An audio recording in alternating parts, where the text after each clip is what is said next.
चलो let's begin with numericals, formula based question of accounting question. तो यहाँ पर फर्स्ट जो फॉर्मूला आता है, जो आपने बेसिक फॉर्मूला है वो क्या है, assets equals to capital plus liability. ये तो पता ही है। और आपने अकाउंटिंग क्वेश्चन में प्रूफ किया कि हमेशा asset equals to capital plus liabilities होता है। तो इसलिए हम कह सकते हैं कि क्लोजिंग एसेट्स इक्वल्स टू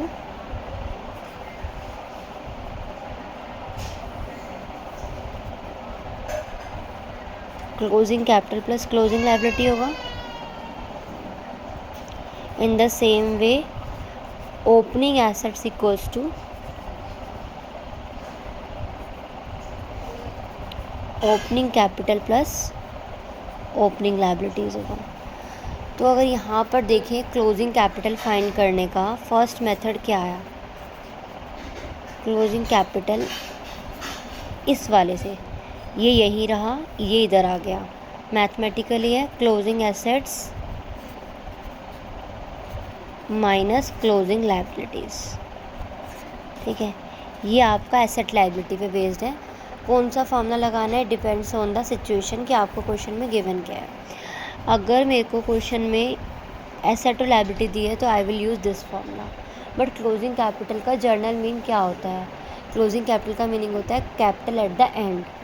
अगर मैं आपसे जर्नली पूछूं तो कैपिटल एट द एंड कैसे फाइंड हो सकती है? आपने स्टार्टिंग में कितना पैसा लगाया, स्टार्टिंग में कितना लगाया, ऐड कर दो, कितना और पैसा लगाया, माइनस कर दो, ड्राइंग कितना निकाल लिया, प्लस कर दो profit, then you will able to know what is your closing capital, यानी closing capital at the end. तो ये फॉर्मूला कब लगना होगा? ये फॉर्मूला तब लगेगा जब आपके पास ओपनिंग कैपिटल और अदर इन्फॉर्मेशन, इस टाइप की इन्फॉर्मेशन है। एक और फॉर्मूला होता है क्लोजिंग कैपिटल का, closing capital equals to opening capital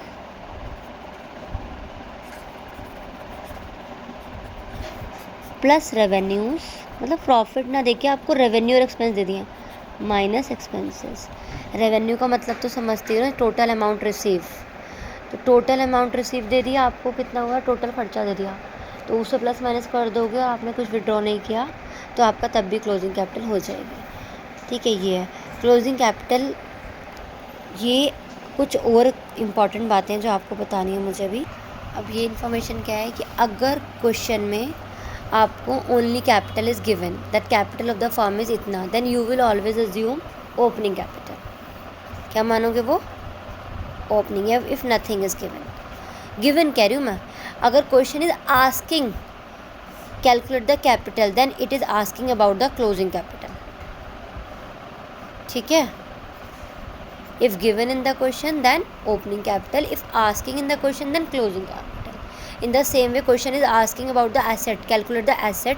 generally question बताएगा कि आपको किस डेट पे एसेट कैलकुलेट करनी है। अगर 1 अप्रैल को निकालनी है तो जर्नली वो ओपनिंग हो गई, एंड 31 मार्च को निकालनी है तो वो क्लोजिंग होनी है। बट अगर मैं कहूँ 31 मार्च 2024 एंड 31 मार्च 2025, खत्म हो गया वो। अगर 31 मार्च 2024 है, ये ओपनिंग है, और 2025 है तो क्लोजिंग है।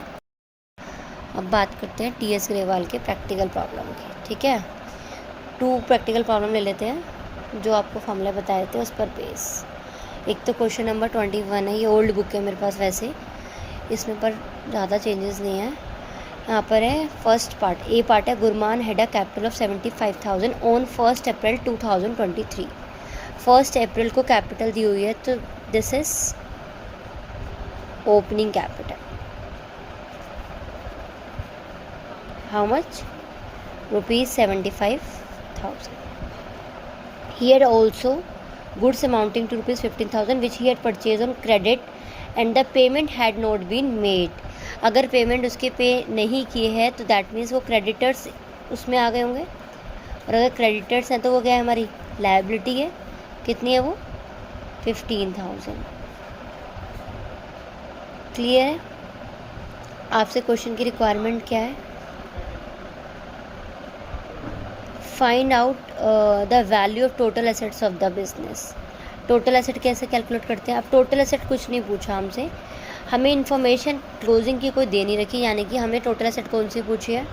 क्लोजिंग, मतलब एक ही एसेट है, मतलब कैपिटल, क्योंकि ओपनिंग डेट की है and we can not calculate anything, तो ये ओपनिंग एसेट्स ही पूछी है, यानी कि कैपिटल प्लस लायबिलिटीज। सिंपल है, 75,000 प्लस 15,000। अब आप कहोगे कि मैम ये गुड्स का कुछ क्यों नहीं किया?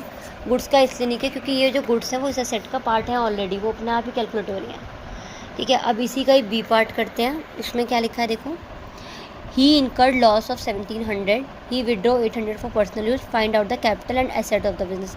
ध्यान से देखो, जो मैंने अभी बात बताई थी, इस क्वेश्चन में कहीं पर भी नहीं बोला कि कौन सी कैपिटल कैलकुलेट करनी है और कौन सी एसेट करनी है, बट आप खुद समझो, स्टार्टिंग उसने इस कैपिटल से करी थी तो वो क्लोजिंग कैपिटल ही मांग रहे हैं हमसे, और जब क्लोजिंग कैपिटल मांग रहे हैं तो एसेट्स भी कौन सी मांग रहे हैं? क्लोजिंग ही मांग रहे हैं। तो यानी कि मुझे यहाँ पर सेकेंड पार्ट में इसके क्या निकालना है? मुझे निकालना है क्लोजिंग कैपिटल। और मेरे पास कैसी इन्फॉर्मेशन गिवन है? मेरे पास ओपनिंग कैपिटल गिवन है, मेरे पास लॉस गिवन है, मेरे पास ड्राइंग गिवन है, तो मेरे को यही वाला फॉर्मूला यूज़ करना पड़ेगा। तो ओपनिंग कैपिटल थी 75, उसको लॉस हो गया था 1700 का, 1700 का वो मैंने माइनस कर दिया, और माइनस कर दिया मैंने 800, यानी कि 75,000 माइनस 1500 क्या आ गया यहाँ पर? 1500 ही माइनस होगा ना, नहीं सॉरी 2500 माइनस होगा, तो आंसर आ जाएगा 72500। समझ आया भाई? आया? तो this is the question of T.S.. Grewal, question number 21 of accounting equation, numerical based question. ये क्वेश्चन था जिसमें कैपिटल गिवन थी और बाद में भी कैपिटल पूछी थी, तो यू मस्ट अवेयर। देखो यहाँ पर अब 21 और 22 में ज़रा सा डिफरेंस दिखाने के लिए मैंने दोनों लिए, यहाँ गुरमान चल रहा है और ही, यानी कि this is the business of Gurman itself, दोबारा से गुरमान ही है। अब 22 क्वेश्चन में भी आप ये गलती करोगे, लेकिन 22 में क्या डिफरेंस है बताती हूँ। यहाँ मोहन है और यहाँ महेश है, यानी कि these parts are different to each other, ये कोरिलेटेड थे, गुरमान का था एंड ही इनकर्ड लॉस। पर 22 में क्या हो रहा है? अब देखो 22 क्वेश्चन, 22nd क्वेश्चन राइट। इस क्वेश्चन में क्या डिफरेंस है? 22nd में मोहन स्टार्टेड बिजनेस ऑन 1 अप्रैल, तो यहाँ पर दे रखी है ओपनिंग कैपिटल कितनी भाई? ब्लर है थोड़ा सा, स्टिल हो जाने दो इसको, नहीं हो रहा स्टिल, हो गया। ओपनिंग कैपिटल दे रखी है 10,000 rupees, 10,000, and then he borrowed, liability दे रखी है, बोरो करा है तो 3,000। ही अर्न अ प्रॉफिट, फिर से प्रॉफिट दे रखा है आपका कितना? देखो कितना दे रखा है, 5,000, एंड ही विड्रॉ, ड्राइंग दे रखी है आपको कितनी? 5,000 for personal use.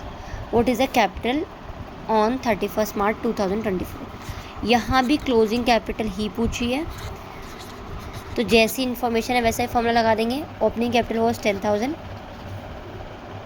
Add additional वो है नहीं, less drawing, add profits, so 10,000 minus 4 6 प्लस 5 11,000। फर्स्ट पार्ट का आंसर आ गया।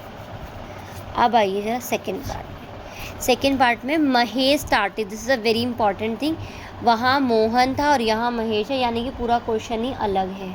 Mahesh started a business with capital 15,000,